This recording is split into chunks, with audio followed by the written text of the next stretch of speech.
Doctor Mohan Varghese, പ്രസ്ഥാനവുമായി ചേർന്ന് നിൽക്കുകയും തരൂർ ആഗ്രഹിക്കുന്നുണ്ടോ ഇത്തരം പ്രകോപനങ്ങളിലൂടെയെങ്കിലും തനിക്കെതിരെ അച്ചടക്ക നടപടി കോൺഗ്രസ് സ്വീകരിക്കണമെന്ന്?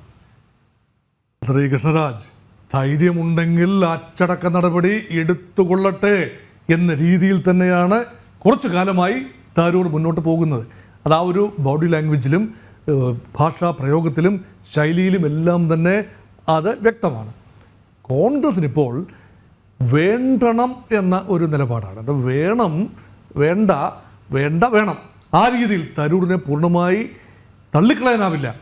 ഒരുപിടി നേതാക്കൾ ഒരു പക്ഷേ ഈ അവസരത്തിൽ വിട്ടു നിൽക്കാനുള്ള സാധ്യതയുണ്ട്. തരൂരിനൊരു ഗ്രൂപ്പുണ്ടെന്നല്ല ഞാൻ പറഞ്ഞു വരുന്നത്. മുൻപ് ഉയർന്നു വന്ന G23 എക്സസൈസൊക്കെ നമ്മുടെ മനസ്സിലിപ്പോഴും ഉണ്ട്. തലയെടുപ്പുള്ള 23 നേതാക്കളാണ്. അവരിൽ പലരും പല സമയങ്ങളിലായി കോൺഗ്രസ് വിട്ടുപോയി.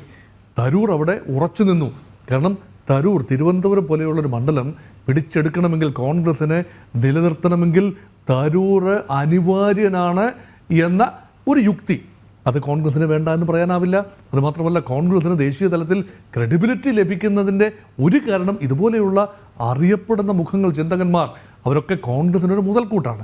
അപ്പോൾ അവരുടെ ആശയാഭിലാഷം കൂടി നോക്കേണ്ടി വരും. നോക്കൂ, മുൻ രാഷ്ട്രപതി, നമ്മുടെ കേരളത്തിൽ നിന്നുള്ള ഏക രാഷ്ട്രപതി ആയിരുന്ന ആൾ, അദ്ദേഹം ഒറ്റപ്പാലം ഉപതെരഞ്ഞെടുപ്പിൽ കോൺഗ്രസ് സ്ഥാനാർത്ഥിയായി വന്നത് നാരായണൻ്റെ കാര്യമാണ് പറഞ്ഞു വരുന്നത്. ഒറ്റപ്പാലം ഉപതെരഞ്ഞെടുപ്പിൽ സംവരണ മണ്ഡലത്തിൽ കോൺഗ്രസിൻ്റെ സ്ഥാനാർത്ഥിയായി വന്നു. അവിടെ അദ്ദേഹത്തിന് പടിപടിയായി കോൺഗ്രസ് രാഷ്ട്രീയത്തിൽ ഉയർന്നു വരാൻ, കോൺഗ്രസ് രാഷ്ട്രീയം അദ്ദേഹം ഉപയോഗിച്ചില്ല, പക്ഷേ സംഘടന മാന്യമായ ചില സ്ഥാനം നൽകി അദ്ദേഹത്തിന് രാഷ്ട്രപതി പദവി വരെ എത്തി നിൽക്കാൻ സഹായിച്ചു.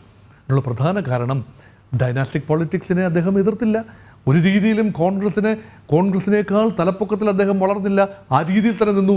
പക്ഷേ നേരത്തെ ഇവിടെ ശ്രീ B. ഗോപാലകൃഷ്ണൻ സൂചിപ്പിച്ച 2-3 പേരുകളുണ്ട്. ശ്രീമതി ഇന്ദിരാഗാന്ധിയുടെ പിതാവ് ജവഹർലാൽ നെഹ്റു, അവരൊക്കെ ഒരു വലിയ രീതിയിൽ കോൺഗ്രസിൻ്റെ മേൽ വലിയ മരമായി ഇങ്ങനെ നിൽക്കുകയാണ്. അപ്പോൾ അതിന് താഴെ സർദാർ പട്ടേലാകട്ടെ, അല്ലെങ്കിൽ സാക്ഷാൽ നരസിംഹറാവു ആകട്ടെ, ഇന്ദിരാഗാന്ധിയുടെ സമയത്ത് അതിനുശേഷമോ ഒന്നും തന്നെ ഈ ലെഗസികൾക്ക് മുന്നോട്ട് പോകാൻ കഴിഞ്ഞില്ല. നോക്കൂ, ഈ സർദാർ വല്ലഭായ് പട്ടേൽ, നേരത്തെ അത് ഞാൻ ശ്രീ B. ഗോപാലകൃഷ്ണനോട് എനിക്ക് യോജിക്കാൻ തീർച്ചയായിട്ടും കഴിയും. കാരണം നെഹ്റുവിൻ്റെ ഒരു പോളിസിയാണ് മറ്റെല്ലാ നാട്ടുരാജ്യങ്ങളും ഇന്ത്യയുമായി ഇൻറ്റഗ്രേറ്റ് ചെയ്യാനായി ശ്രമിച്ചത്. ഉരുക്കു മനുഷ്യൻ എന്ന് പിൽക്കാലത്ത് പേര് വീണ സർദാർ വല്ലഭായ് പട്ടേലാണ്. അപ്പോൾ പട്ടേലിൻ്റെ ലെഗസിയെ കോൺഗ്രസ് ആ രീതിയിൽ മുന്നോട്ട് കൊണ്ടുപോയില്ല, വിസ്മൃതിയിലാണ്ടുപോയി. ഭാരതീയ ജനതാ പാർട്ടിയാണ് പട്ടേലിന് ഒരു വലിയ രാഷ്ട്രീയ അസ്തിത്വം ഉണ്ടായിരുന്നുവെന്നും അദ്ദേഹം ഇന്ത്യക്ക് ചെയ്ത വലിയ സംഭാവനകൾ വലിയ ഉച്ചത്തിൽ സംസാരിച്ചത് കോൺഗ്രസ് അല്ല, വളരെ വൈകി സർദാർ പട്ടേലിനെ കുറിച്ച് സംസാരിച്ചത് ഭാരതീയ ജനതാ പാർട്ടിയാണ്. അപ്പം നെഹ്റുവിയൻ കാലഘട്ടത്തിൽ നെഹ്റുവിൻ്റെ സ്വന്തം നാടാണ് കാശ്മീർ എന്ന് ഓർക്കണം. പിതാക്കന്മാർ കടന്നു വന്ന ആ മണ്ണ്, അത് ഞാൻ ഏറ്റു എന്ന് പറഞ്ഞ് പൂർണ്ണാർത്ഥത്തിൽ അത് നെഹ്റുവിനെ പൂർണ്ണമായി കുറ്റപ്പെടുത്താനാവില്ല. അന്നത്തെ സാഹചര്യത്തിൽ നെഹ്റു എന്ന ഇൻ്റർനാഷണലിസ്റ്റ് വിശ്വസിച്ചു, UN ഘടനയെ വിശ്വസിച്ചു, അല്ലെങ്കിൽ ലോകരാജ്യങ്ങൾ നീതിയുടെ പക്ഷത്ത് നിൽക്കും എന്ന് വിശ്വസിച്ചു. പക്ഷേ ഒരു സ്റ്റേറ്റ്സ്മാൻഷിപ്പിൽ അത്യാവശ്യം വേണ്ട ഒരു ചെറിയ സംശയം, അതൊന്നും തന്നെ നെഹ്റു എന്ന ആ കാര്യത്തിൽ നെഹ്റു ശുദ്ധഗതിക്കാരനായിരുന്നു എന്ന് പറയും. അതിന് രാജ്യം വലിയ വില കൊടുക്കേണ്ടി വന്നു. പാക് അധിനിവേശ കാശ്മീർ അങ്ങനെയാണല്ലോ ഉണ്ടായത്. ആ യുദ്ധത്തിൽ ഇന്ത്യക്ക് മേൽക്കൈ ഉണ്ടായിരുന്നു.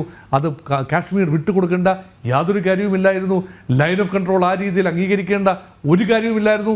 പിന്നീട് വരുന്ന 1971 ബംഗ്ലാദേശ് യുദ്ധം, അതിനുശേഷം അതും ശരിയാണ്, ശ്രീ B. ഗോപാലകൃഷ്ണൻ പറഞ്ഞ കണക്കുകൾ ശരിയാണ്, 93,000-ഓളം പാകിസ്ഥാൻ സൈനികരെ ഇന്ത്യ നിരുപാധികം വിട്ടയക്കുകയാണ്. അതിന് പകരമായി ഏതാനും 100-ൽ താഴെ വരുന്ന ഇന്ത്യൻ സൈനികർ പാകിസ്ഥാൻ്റെ കസ്റ്റഡിയിൽ ഉണ്ടായിരുന്നവരെ വിലപേശി തിരിച്ചു വാങ്ങാൻ കഴിയാതിരുന്നത് ന്യൂനതയാണ്. പക്ഷേ ബംഗ്ലാദേശ് യുദ്ധത്തിൽ നേടിയ ഉജ്ജ്വലമായ വിജയം ഇന്ദിരാഗാന്ധിയെ വ്യക്തമായ ഒരു രാഷ്ട്രീയ മേധാവിത്വത്തിലേക്ക് കൂടി നയിച്ചു എന്നോർക്കണം. പക്ഷേ എൻ്റെ പ്രധാന ചോദ്യം അതൊന്നുമല്ല. ഇവിടെ ഇന്ദിരാഗാന്ധിക്കോ നെഹ്റുവിനോ ബദലായി കോൺഗ്രസിനുള്ളിൽ ഉയർന്നു വന്ന നേതാക്കളുടെ പിൻകാലത്തെ അവസ്ഥ എന്താണ്? KR നാരായണൻ്റെ കാര്യം പറഞ്ഞു.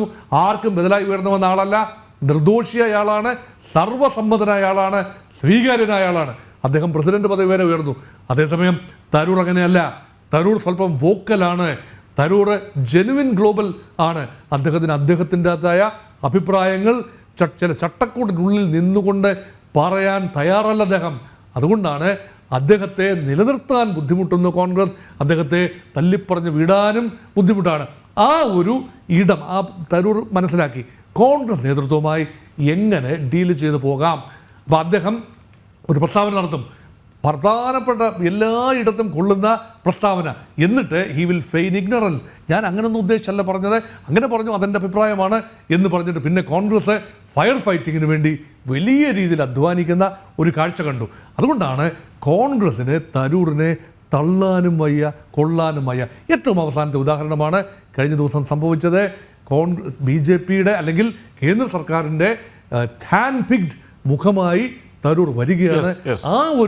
ആ കാര്യം മനസ്സില്ലാ മനസ്സോടെ വൈകിയെങ്കിലും കോൺഗ്രസിന് അംഗീകരിക്കേണ്ടി വരുന്നു എന്ന് പറയുന്നത് തരൂർ ലൈനിന്റെ വിജയം. അവിടെ തരൂർ